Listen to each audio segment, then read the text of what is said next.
O cinema é a arte de mover imagens e palavras, um meio visual de contar histórias e expor a realidade.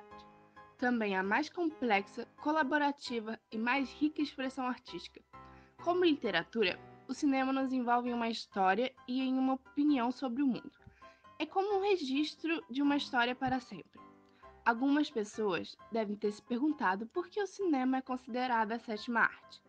Para quem ainda não sabe, esse termo surgiu em 1911, dado por Hicioto Canudo no Manifesto das Sete Artes, documento que foi publicado apenas em 1923, considerando o cinema uma arte total e em que conciliava todas as outras artes.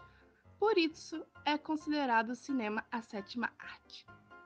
Com o avanço do século XIX e a popularização da fotografia, não demorou muito para mentes brilhantes se apropriarem de tecnologias como a câmera escura para criar o que chamaria-se no futuro de sétima arte. Os irmãos Louis e Auguste Lumière, em 1895, inventaram o cinema. Em uma sala localizada em La Ciotat, na França, aconteceu a primeira exibição pública. Não demorou muito para artistas se sensibilizarem com a possibilidade de gravar e exibir imagens. Aos poucos, muitos vieram a desejar participar da produção de películas. Assim, muitos gênios dessa plataforma surgiram, sendo que um dos primeiros e mais memoráveis foi Georges Méliès. Georges Méliès é considerado o precursor do cinema. Fez mais de 500 filmes e construiu o primeiro estúdio de cinema da Europa.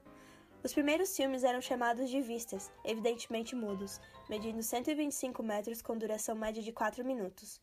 Eram projetados em barracas de feira. Méliès realizava em 1902 um primeiro longa-metragem, com a sua obra-prima Viagem à Lua, inspirado num romance de H.G. Wells, publicado no ano anterior, Os Primeiros Homens na Lua. Nele foi usado efeitos inovadores para a época, fazendo os personagens aparecerem e desaparecerem. Ele é o terceiro cineasta com mais filmes, com um total de 552, embora muitos tenham sido perdidos.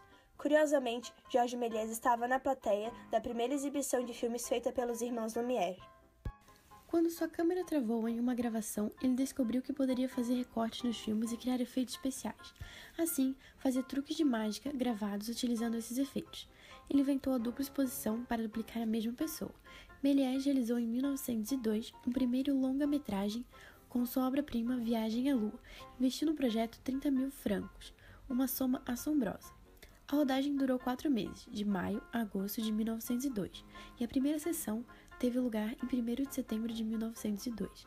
Méliès teve de jogar a toalha em 1923, por não ter dado à sua companhia uma dimensão industrial. Arruinado, teve de vender seus bens e latas de filmes. Restaram até nós apenas pouco mais de 50. Morreu em 21 de janeiro de 1988, aos 76 anos.